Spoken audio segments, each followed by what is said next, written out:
incredible friend, and I would I would love for you to share a little bit about your work today. I know you came into our business when we were really struggling to get systems in place and really build structure into Semper Viva Yoga. And one of the things I really appreciated about you so much was how you brought all these mindfulness practices, this really holistic approach to business. And it's always been a pleasure to work with you. So do you want to share a little bit about your work? Absolutely. And so I'm a life guide for impact entrepreneurs and leaders. And I specifically help people who want to make a big difference in the world. So whether that's through equity work, whether that's through healing, social justice, creating products that are sustainable, and most certainly yoga fits into that category. So what I do is one-on-one coaching with these amazing leaders. I host retreats that include Kundalini and so many of the teachings that you've been a big part of, Gloria. And then I teach life skills in corporations, because I think business is easy. What's hard is to be in relationship with people. So I really love to go where it's sticky and help people learn to trust each other, speak honestly, and then be their whole selves wherever they go. Amazing. Thank you. I feel lucky. My life feels really blessed. Nice. Ursula, do you want to share a little bit about what brought you into yoga? I mean, you're welcome to share as much or as little as you want. I'm putting you on the spot, but do you want to share your personal story? For sure, absolutely. So I think, like a lot of people, I found yoga because I was extremely stressed out working 60 plus hours a week at a job that sort of sucked my soul out of me, and it created a ripple effect. So I was like early stages of an ulcer, my hair was going gray, my marriage was a little shaky, I had no time for my family, no time for anything that mattered. And I started going to yoga as this way of getting a workout that also helped me with stress. And then of course, over time, I was like, oh, right, this is what it's all about.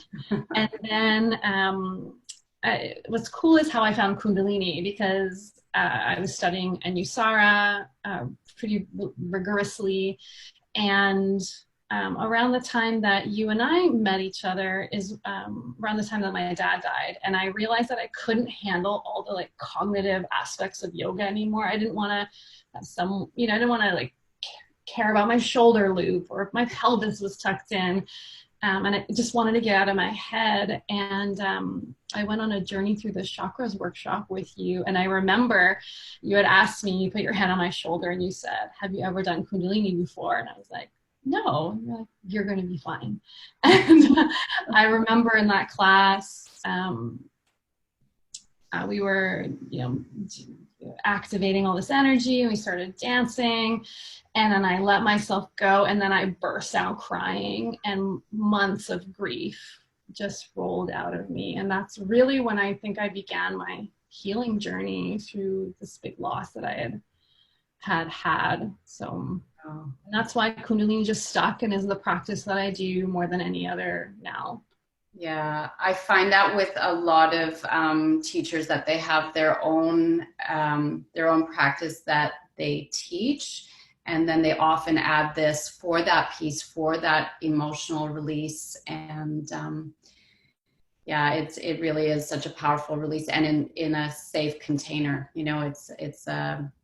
It's a safe and healing way to process a lot of emotion without having to sit and talk about it and think about it. I mean, obviously it's always on your mind, but this constant verbal processing of things can be really draining too.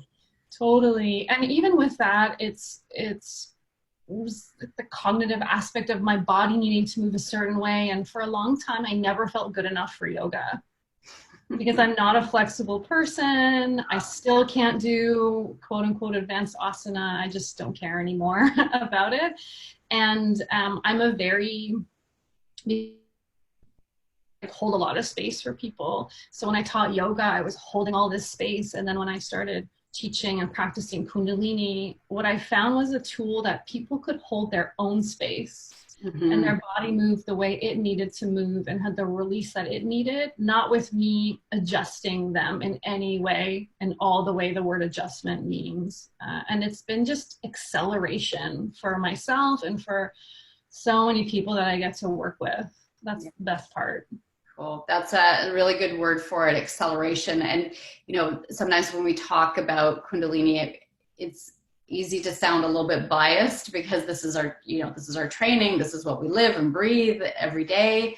Although we both have a huge appreciation for all the other practices, but the Kundalini yogis will tell you, you can achieve in 1 year what you can achieve in other practices in I've heard 10 and 20 years, but basically you accelerate a lot of the healing. And so that's it's a really valid point.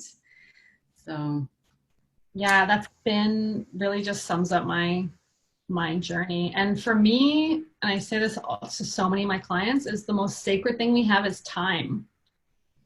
Right. And so if you can get to where you need to go faster, that means more time being that person, not the person who's here, who's stuck, struggling, alone, like whatever that is. And like, who doesn't want more time to be that other person? another That person. really they're who they are, right? Like their essence, or like the satnam of that. Yeah. Actually, I'm glad you said that, because what I wanted to touch on a little bit today was establishing a dedicated meditation practice. And just in the last few weeks, as I've been preparing to go through Master Your Mind 2019, every year I when I go back, I look at the material in a different way. And I feel like meditation, my new word of saying it is how you merge with your soul self. And the soul self doesn't have any issues with its self-worth.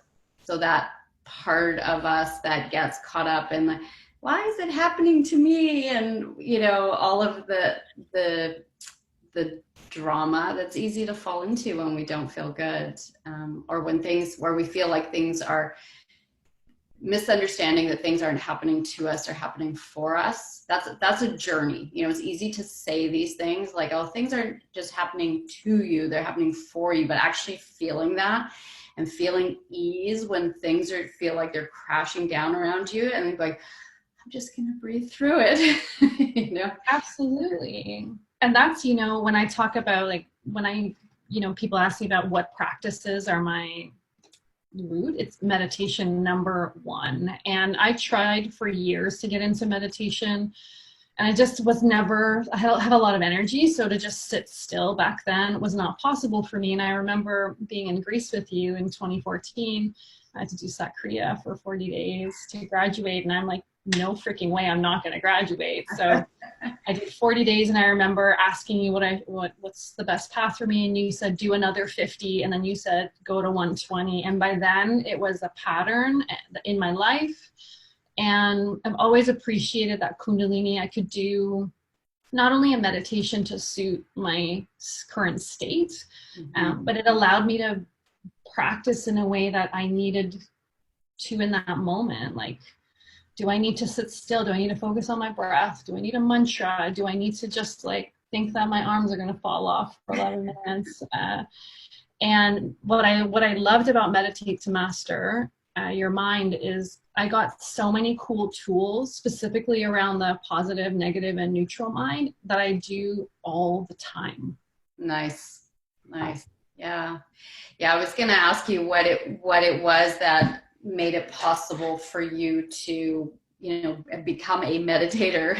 And I think a lot of it is what you said, is just that freedom to what can I reach to in my toolbox now that I know about mantra, that I know about breath. And also, I think also having a practice that is such a tremendous physical release, really activating those meditative states so much more quickly, because you get out of the spin more quickly. Totally. And I know for me, when I'm in the spin, I don't go anywhere. Right? And I've learned that, my emotions are real, but they're not where I want to make my choices from. I want to make it from a neutral mind place. And if, I'm in a negative state, I know that I can do something about that. Yeah. Right? I don't have to just be like succumb to the wind of the negative state. I can be in choice. Cool.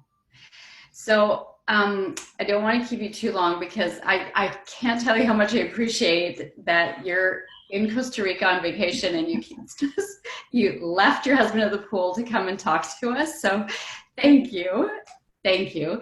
But I did want to ask you two things if you could share with everybody. And one of them was because Master Your Mind is coming up, what was your experience of doing the online course, that format where that's not that familiar for many people to do yoga online and to learn in this way. What was your experience with that? I gotta say, so I'll first by say I still watch the videos from that course now. And part of it is I used to live so close to you and I could come see you all the time. And now I live further away.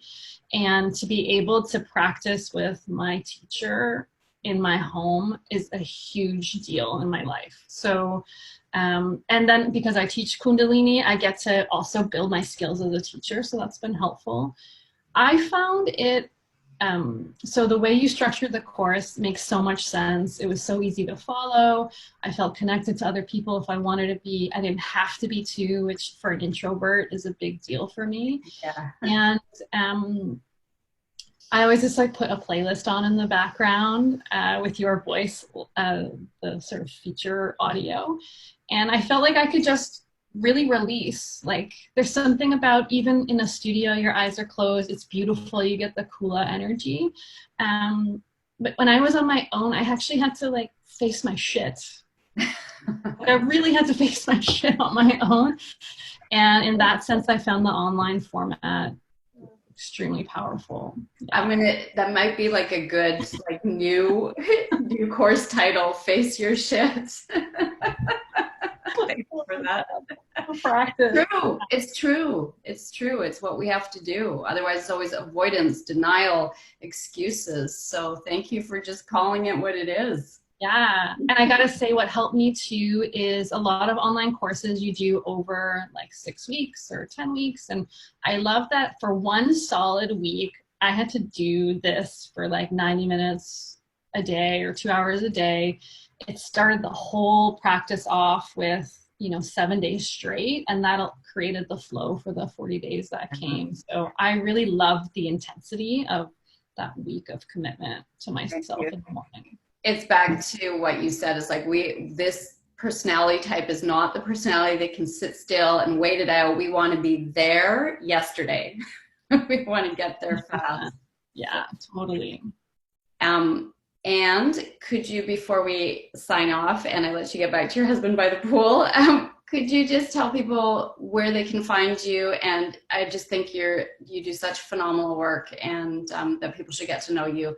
And actually what I'll do is I'll post your website here as well, because your last name is not easy to pronounce or spell. Oh, I so appreciate that. Well, you can find me at Urszula.co. That's URSZULA.co. And yeah, I do one-on-one coaching with super amazing people who are changing the world. I've got 2 retreats coming up, one in Tofino and one in Costa Rica, right where I am right now. And I love that, Kundalini taught me how to, like, I get to be myself, right? Which means that we're going to like dance and shake some shit out. We're going to do some deep coaching work. We're going to eat some really good food and, connect to what's real. So nice. So yeah. Thank you so much. I really, really appreciate your time, especially since you're on vacation. So give my thanks to Cam too.